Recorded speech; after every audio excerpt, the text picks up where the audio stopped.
बिहार के आदमी के चोरियो नहीं के करे आवत। अरे 500 रुपया लेके जकरा के विधायक रउआ बनावत नहीं, वो जब जीत के आएगा तो आपके और आपके बच्चों के हलक में उंगली डाल के 5,000 10,000 घूस लेगा और आप बाप बाप चिल्लाइएगा कि बिहार में बड़ा भ्रष्टाचार बा। हम पैदल चलत हनी 2 बरिस से, एगो हजाम मिलन हमारा रामनगर में, पूछने के भैया बताओ 35 बरिस से लालू नीतीश चलावत रंजा बिहार, ये दोनों में क्या फर्क बा?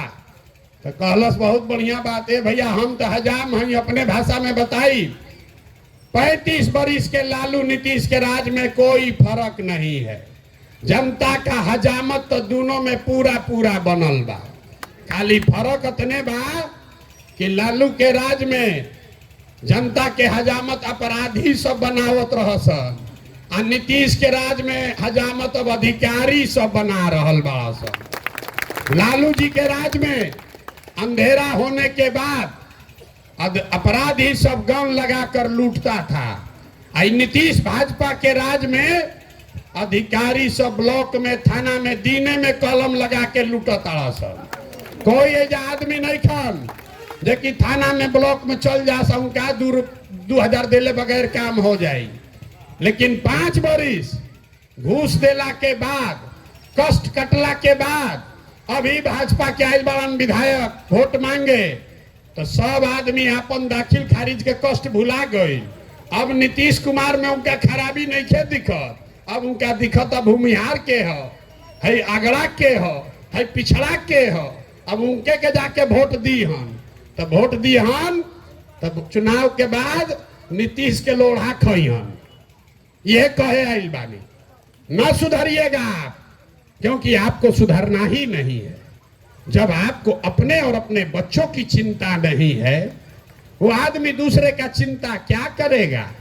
यही बताने आए। अभी कोई कहतन राय जी कि प्रशांत किशोर का हाथ मजबूत कीजिए। अरे भाई, हमको आपका साथ ना चाहिए, आप हमारा हाथ क्या मजबूत करिएगा? आप तो अपने बच्चों का हाथे नहीं मजबूत कर सके, आप हमारा हाथ मजबूत कीजिएगा। हम कितना पूर्वक पूछते हैं आप। अरे जो आदमी अपने बच्चा के लिए नहीं खड़ा हुआ, वो प्रशांत किशोर के लिए खड़ा होगा। हम 2 बरिस पैदल चले कि 20 बरिस चल दी, आप न सुधरने वाले हो रे भाई। यही बताने आए। कोई वोट वोट न मांगते हैं, हाथ वोट नहीं जोड़ते हैं। ये भी नहीं कहेंगे राय जी जैसा कि आप अंगड़ाई लीजिएगा तो बिहार बदल जाएगा। घंटा कुछ नहीं होगा। आपका दुर्दशा जरा जाकर देख लीजिए रोड पर।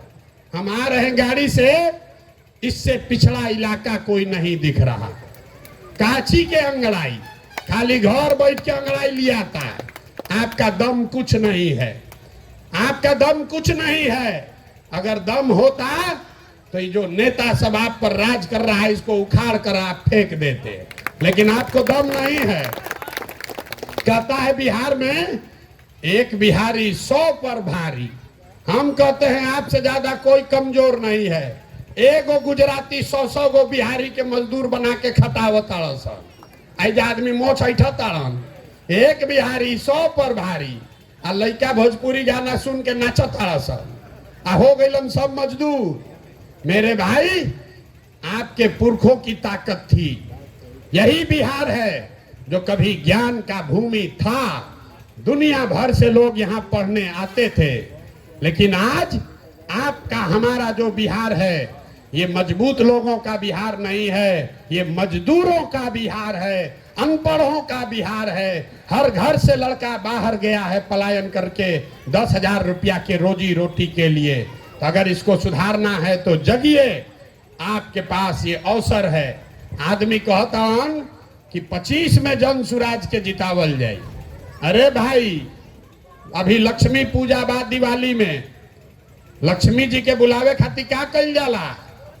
पूजा होला ना लक्ष्मी जी के, सब लोग पूजा करते हैं ना। लेकिन लक्ष्मी जी के पूजा करे से पहले सिखावल गइल बा कि 2 दिन पहले घर के बढ़िया से सफाई होई तबे लक्ष्मी जी आई हन।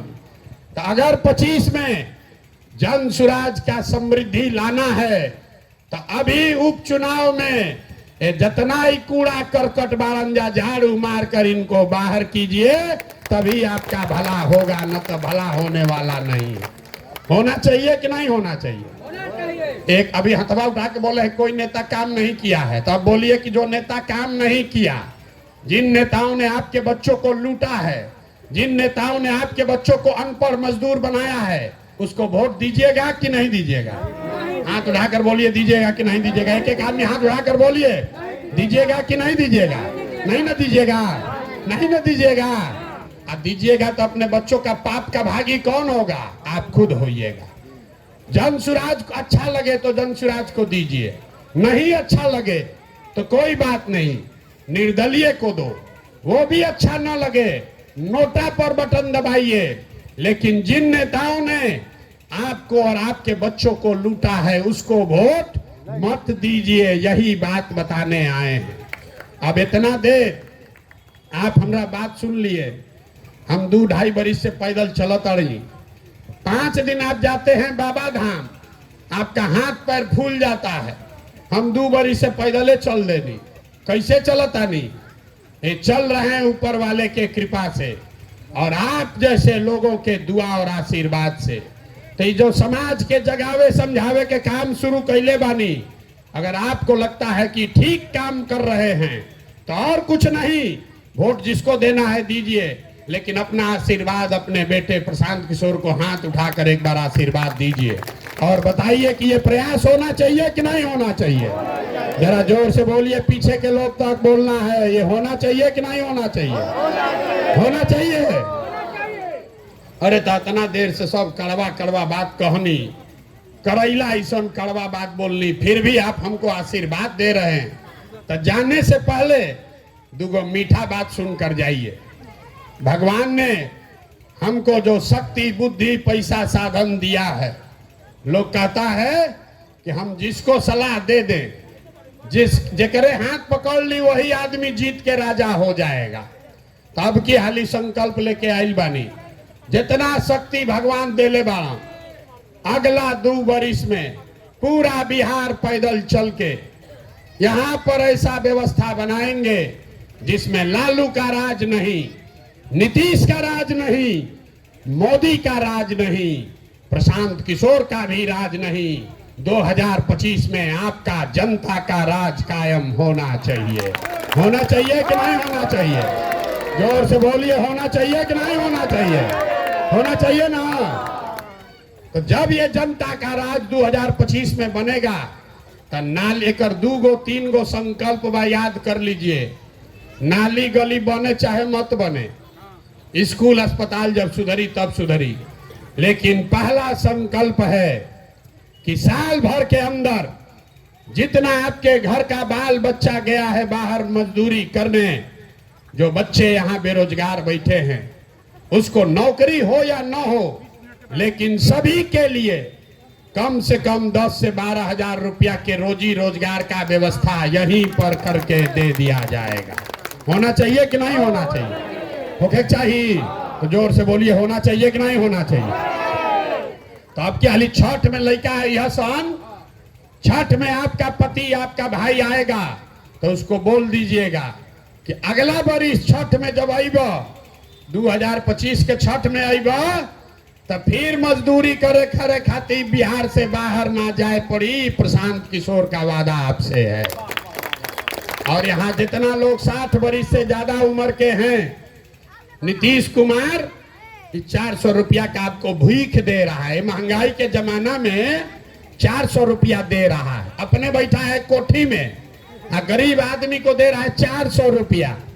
तो इसलिए तय हुआ कि जब ये जनता का राज बनेगा तो 60 बरस से ज्यादा उम्र के हर महिला पुरुष को कम से कम 2000 रुपया महीना पेंशन के व्यवस्था जरूर कर दिया जाए। होके के चाहे कि ना होके के चाहे? जोर से बोलिए, होके के चाहे कि ना?